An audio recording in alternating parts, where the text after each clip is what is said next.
Yo, what's going on YouTube? In today's video, I'm going to be bringing to you a excuse me, a pitching tips video.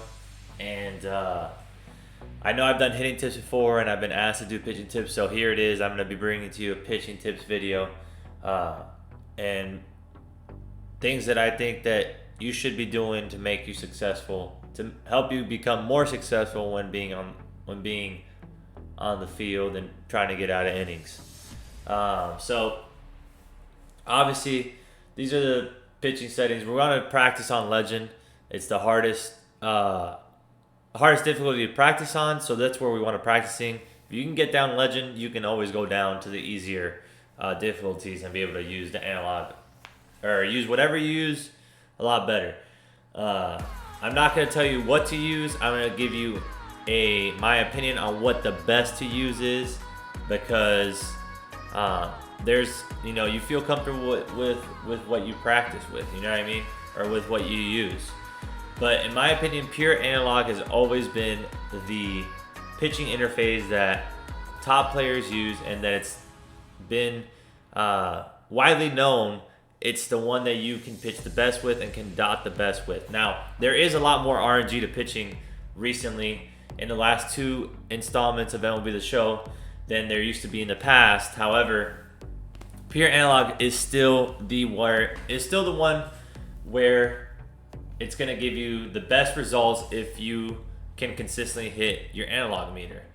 You got pulse pitching, which I've never used, but you can, if that's what you feel comfortable with, that's what you go with. You use meter pitching, which in my opinion is the second best one, but pure analog, if you can get that one down, is the best one for sure. Classic, this is the one I will tell you never use. This is literally pure RNG. You're not controlling anything. You just press a button, put it in a location, and it does whatever it wants. So classic, you can throw that away. The three that you're gonna try to use are one of these three.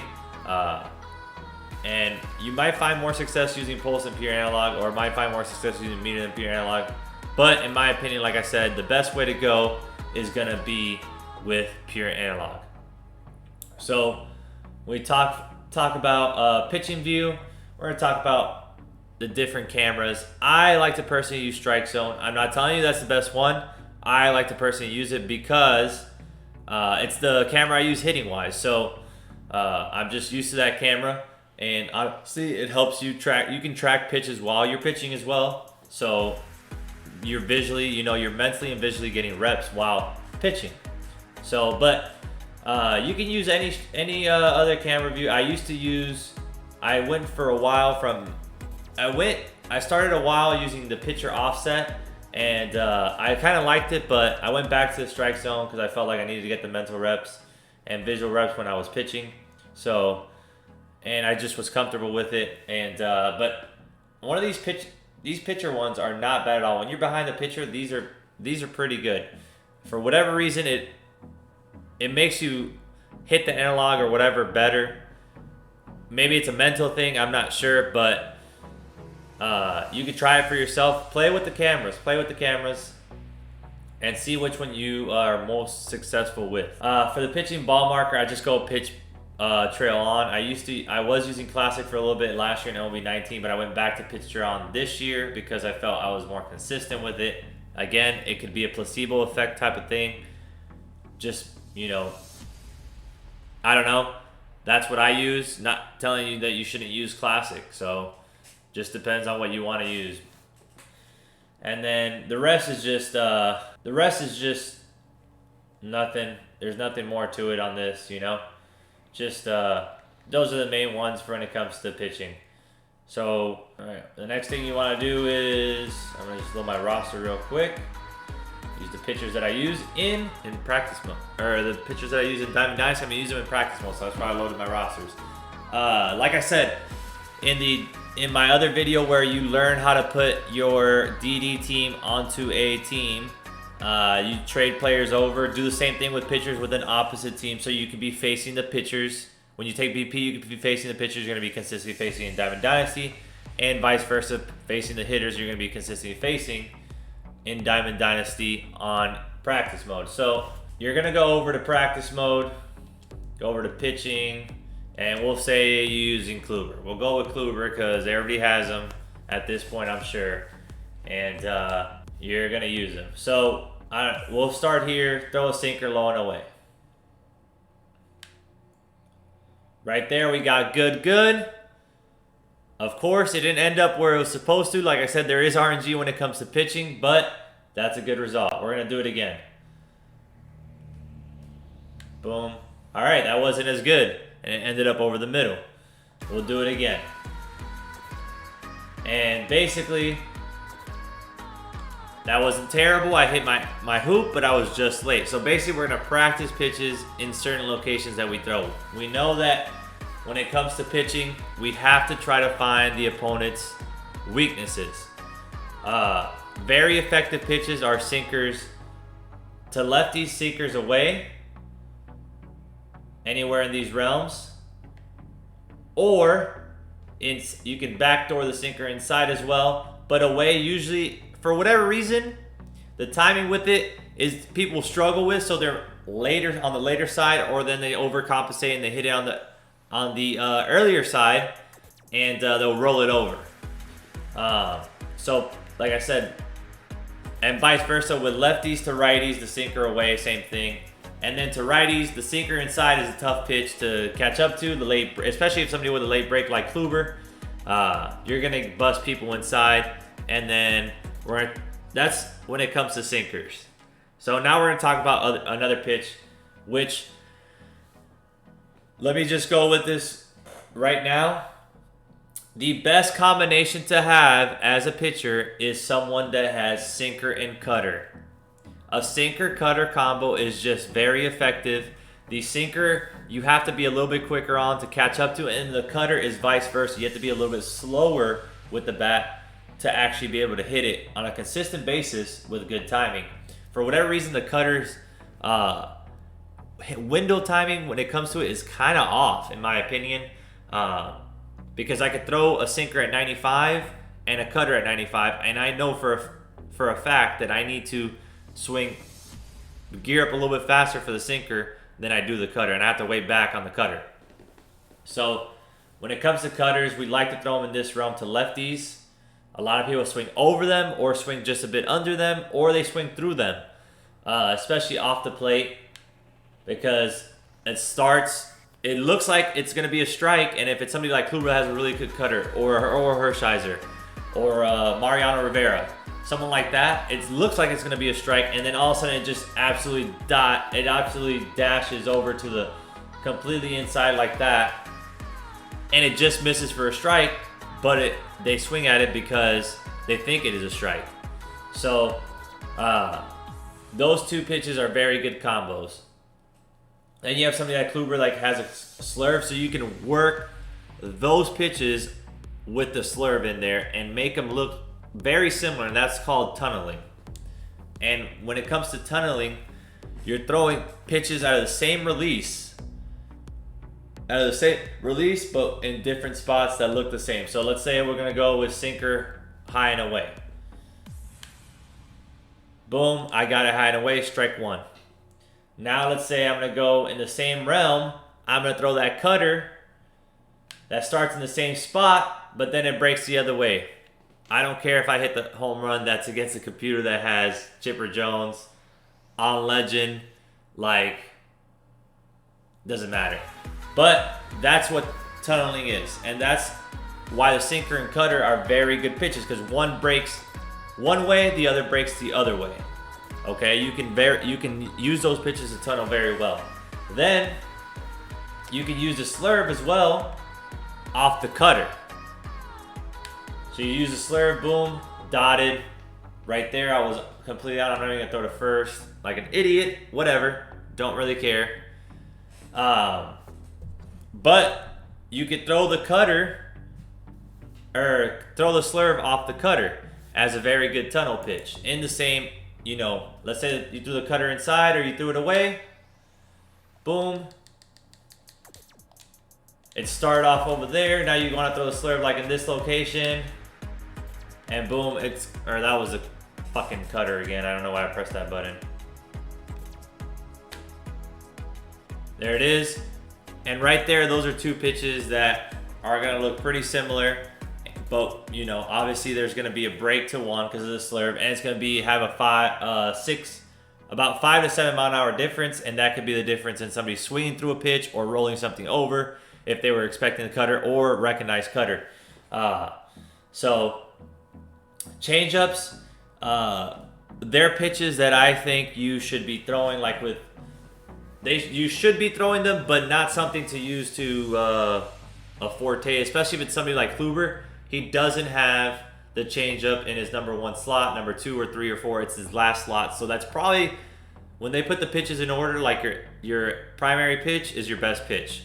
So then if you have a changeup in the 5th slot, that means it's probably your worst pitch. So it's going to have the least amount of break, the least amount of control. Usually. It's not always the case, but I know for a fact Kluber doesn't have the best of break on his changeup. So I only use a changeup with Kluber when I haven't really thrown it much, and it's going to, you know, maybe throw off the hitter. He keeps fouling stuff off, and then I throw a changeup. And especially if I'm ahead of the count, like I got 0-2 or 1-2, and they fouled off about 2 straight pitches, I might mix in a little changeup here and there, but I'm maybe not even trying to throw it in the strike zone, but I'm trying to give him a different look, okay?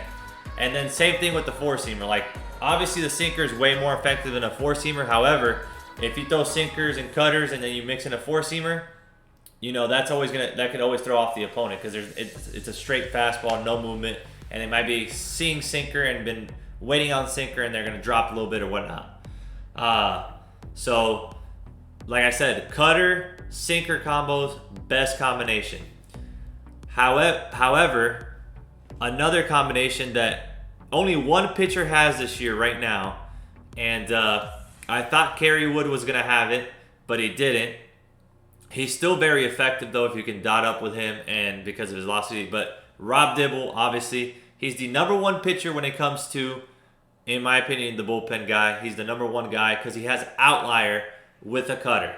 So he throws his fastball at 102.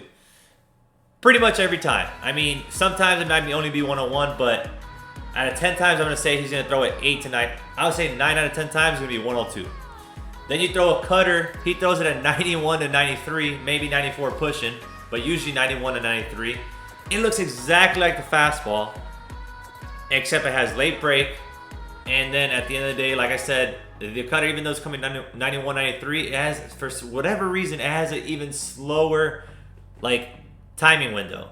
So, that combination right there, that's why I said Kerry Wood's still pretty good because he throws 98 to 101. So he has that bump on the fastball and he throws a cutter at like 91, 92.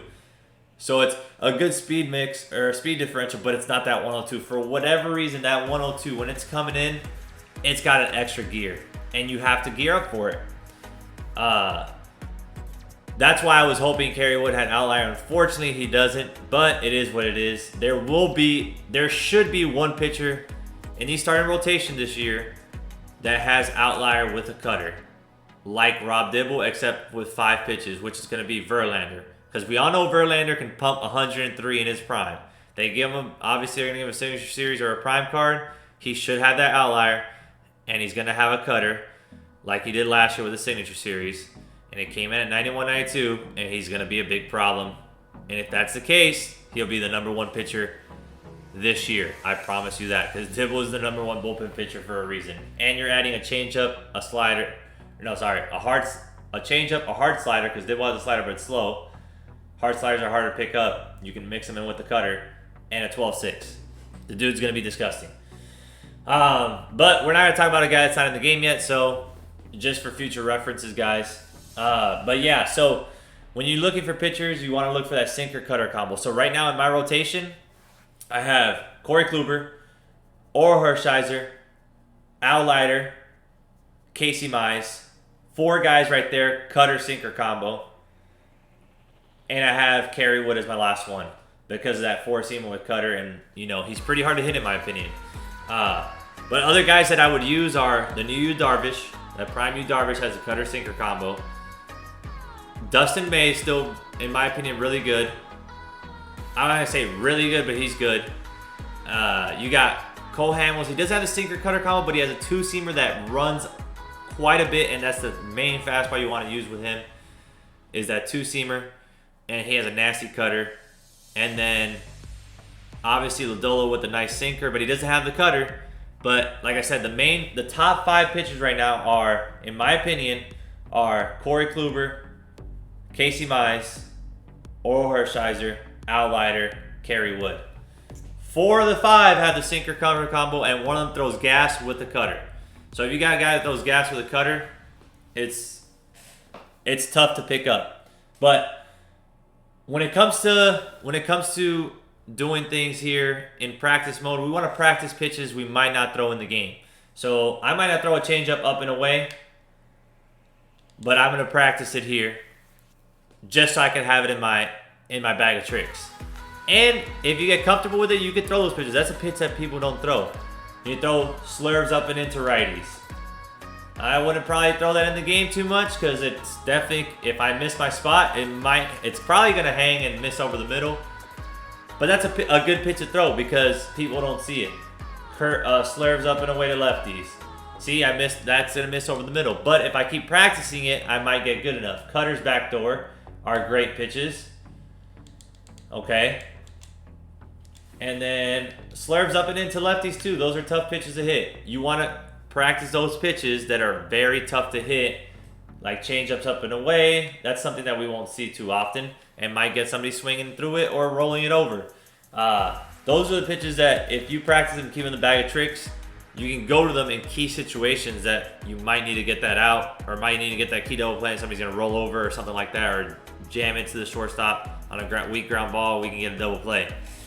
Or strike somebody out in a key situation that we run on third with 1 out and we need that strikeout so they don't get the go-ahead or tying run or whatever you don't want them to score. But the key to pitching is figuring out your opponent's weaknesses. It's going to be also trying to tunnel pitches. Number 3, so we got finding your opponent's weaknesses, attack those, don't overdo it because they're going to catch up to it, but use those weaknesses to your advantage. Number 2 is you got to tunnel the pitches. You got to learn how to tunnel pitches, okay? You got to learn how to do that. I've explained it on how to do it. Now, if you practice it and can start seeing it yourself, that's when you're really going to learn how to do it. You got to practice it. Number 3, you got to practice pitches that you might not throw in the game because they're what I call butthole puckered pitches that if you miss, they're going to be right down the middle and they're going to be very easy to hit. But we need to throw those pitches. We need to throw those pitches. We need to go, get out of our comfort zone. Learn how to get out of your comfort zone when it comes to pitching. And lastly, pick the right pitchers. Find those guys that have the cutter-sinker combo, or if they don't have a cutter or sinker together, at least one or the other. A sinker or a cutter. Those pitches, the sinker and the cutter, are the toughest pitches to hit in MLB The Show 20 for a fact, and they've been for a while. They've been very effective pitches, but this year I think they're definitely the toughest by far. So we pick those pitchers. We try to get those pitchers that have those pitches, and you'll be good. If you can't find a pitcher that has those pitches, like let's say in the bullpen, there's lefties that don't really have those pitches. Like Chapman's the only one that I really use with a sinker because I think Brennan's not very good. You want guys that can control pitches so they can throw them on the dots, throw pitches like sliders and curveballs on weird locations, and that they have a four-seamer that you can throw really hard and can tunnel very well. 2 lefties my bullpen is, I got 3 lefties, 4 righties. We got Chapman, the 97, and if you don't have the stuff for it, the Life Series is not just as good, but he's not far off. He's really good. His speed differential is amazing on that card. You got the 4-seamer at 102, throw the 2-seamer at 93, and that's gonna get the 2-seamer. Use it as a changeup. It's an amazing pitch. But you got 97 Chapman in my bullpen, the prime McGee, Jake McGee, Billy Wagner. And then my 4 righties are Dennis Eckersley, Mo, Rob Dibble, and Raleigh Fingers. Those are my 4. So as you can see, all my righties have either a sinker or cutter or a mix because Rivera has the sinker cutter combo. Raleigh doesn't have it. He has a sinker. And then Rob Dibble has that outlier with a cutter.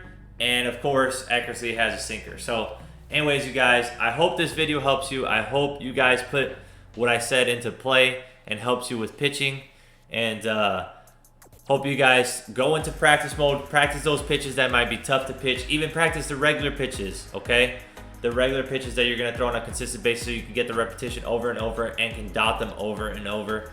And then figure out which camera you wanna use, play around with it in in practice mode, and play around with what interface you want to use, whether it's analog, meter, or pulse. Like I said, I think analog's the best, but some people might not be comfortable with it, so I'm not saying you can't use anything else, okay?